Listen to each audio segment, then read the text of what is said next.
कहते हैं महान वैज्ञानिक एल्बर्ट आइंस्टीन ने कहा था, कल्पना ज्ञान से ज्यादा महत्वपूर्ण है। स्वागत है आप सबका। आज हम एक बहुत ही अहम विषय पर गहराई से बात करने वाले हैं, भारत की इलेक्ट्रिक वाहन यानी ईवी की यात्रा। हाल के कुछ विश्लेषणों जैसे कि हिंदुस्तान टाइम्स में छपे लेखों को देखते हुए हम समझने की कोशिश करेंगे कि भाई भारत इस रास्ते पे अभी कहाँ तक पहुंचा है, क्या रुकावटें आ रही हैं और आगे का रास्ता कैसा दिखता है।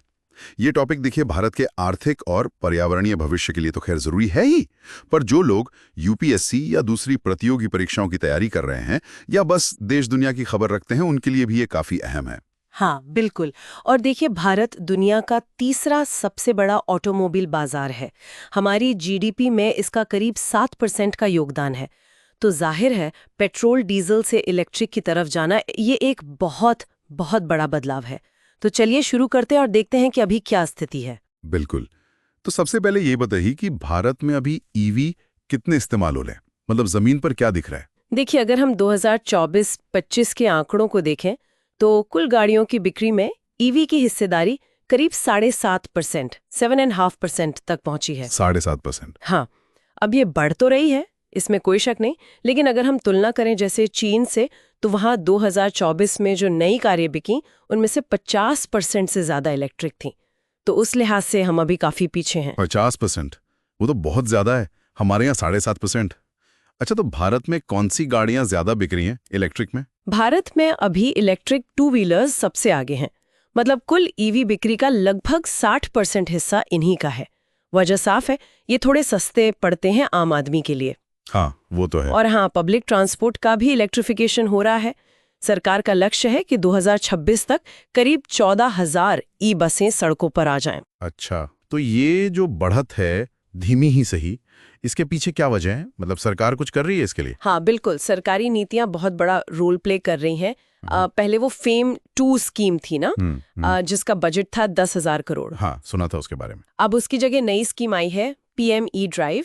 इसका बजट 2024 से 26 के लिए 10,900 करोड़ है। फेम 2 में कुछ दिक्कतें थीं, जैसे सब्सिडी मिलने में देरी या वो कुछ खास तरह की गाड़ियों पर ही ज्यादा फोकस थी।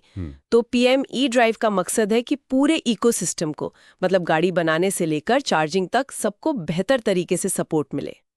और फिर टेक्नोलॉजी भी बेहतर हो रही है। खासकर देश में ही बैटरी बनाने की कोशिशें तेज हुई हैं। LFP बैटरी यानी लिथियम आयरन फॉस्फेट वाली। अच्छा, भारत में बन रही हैं बैटरीज? हाँ, कोशिशें जारी हैं। इसके लिए सरकार की PLI स्कीम भी है, प्रोडक्शन लिंक्ड इंसेंटिव वाली। उसमें एडवांस केमिस्ट्री सेल बैटरी बनाने के लिए 18,100 करोड़ रुपए रखे गए हैं। काफी बड़ा अमाउंट है ये तो। जी, और भारत का लक्ष्य भी बड़ा है। 2030 तक 80% 2 व्हीलर्स और 3 व्हीलर, 40% बसें और 30% निजी कारें इलेक्ट्रिक करने का लक्ष्य है। वाह, लक्ष्य तो सुनने में बहुत अच्छे लगते हैं, लेकिन राह आसान तो नहीं होगी, है ना? क्या बड़ी चुनौतियां हैं इस रास्ते में? चुनौतियां तो हैं और काफी बड़ी हैं। सबसे पहली बात जो सबके मन में आती है, कीमत। हाँ, महंगी होती हैं ये भी। बिल्कुल, सब्सिडी और 5% GST लगने के बावजूद इलेक्ट्रिक गाड़ियां अभी भी पेट्रोल डीजल वाली गाड़ियों से आप मान लीजिए 20 से 30% महंगी हैं। और दिक्कत ये भी है कि सस्ते, मतलब एंट्री लेवल मॉडल ज्यादा है नहीं बाजार में। सही बात है।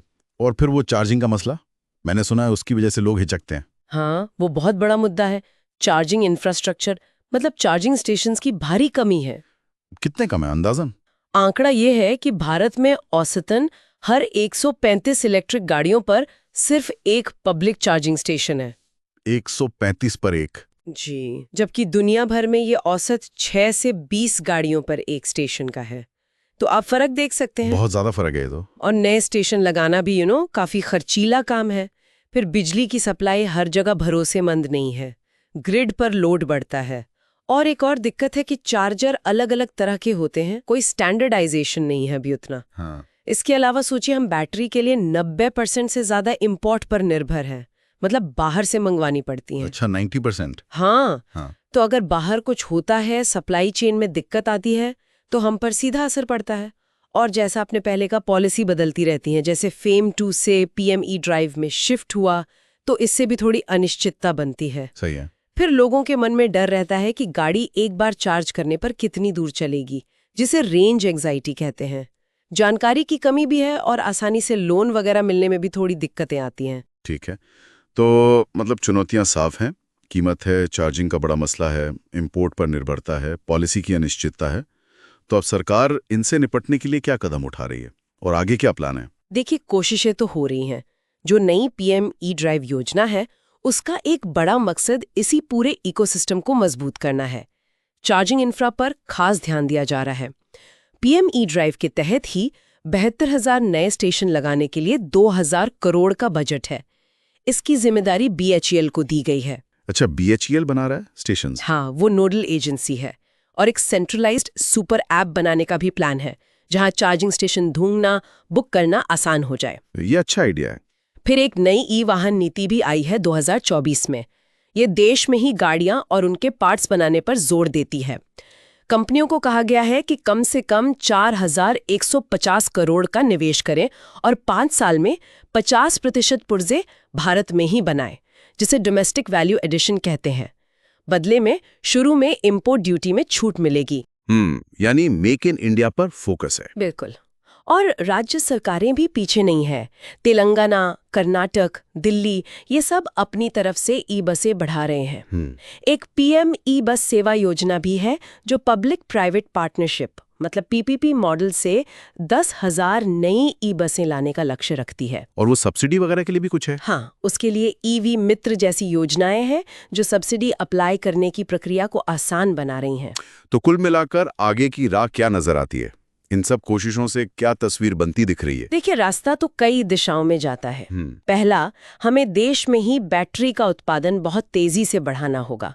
इसके लिए वो जो राष्ट्रीय महत्वपूर्ण खनिज मिशन है, उसका फायदा उठाना होगा और नई टेक्नोलॉजी जैसे सॉलिड स्टेट या सोडियम आयन बैटरी पर रिसर्च बढ़ानी होगी। हाँ, इंपोर्ट डिपेंडेंसी कम करनी होगी। बिल्कुल।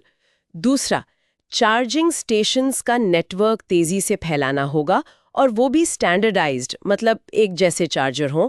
इसमें प्राइवेट कंपनियों को साथ लाना होगा, नए फाइनेंसिंग मॉडल सोचने होंगे। जर्मनी का एलिसा मॉडल है, उससे सीख सकते हैं। तीसरा, केंद्र और राज्यों की पॉलिसी में तालमेल बहुत जरूरी है। चौथा, लिथियम जैसे जरूरी मिनरल्स के लिए हमें अर्जेंटीना जैसे देशों के साथ सहयोग बढ़ाना होगा। पांचवां, हाइड्रोजन फ्यूल सेल जैसी दूसरी टेक्नोलॉजी पर भी नजर रखनी होगी। हमारा राष्ट्रीय हरित हाइड्रोजन मिशन इसी दिशा में है। अच्छा। और छठा, हमें उन एरिया पर फोकस करना होगा जहां असर ज्यादा दिखेगा, जैसे सरकारी गाड़ियां, कंपनियों के फ्लीट और सबसे जरूरी 2 व्हीलर और 3 व्हीलर सेगमेंट। ये तो काफी कुछ करने को है। वाकई एक जटिल तस्वीर है, लेकिन ये भी साफ है कि ये सेक्टर एक बहुत बड़े बदलाव के मुहाने पर खड़ा है और भारत के लिए अपने सस्टेनेबल डेवलपमेंट और क्लाइमेट चेंज लक्ष्यों को पाने के लिए ये बदलाव बहुत जरूरी है। बिल्कुल सही कहा आपने। और इसमें सरकार, इंडस्ट्री और जो नए इनोवेटर्स हैं, सबके बीच एक मजबूत तालमेल चाहिए होगा।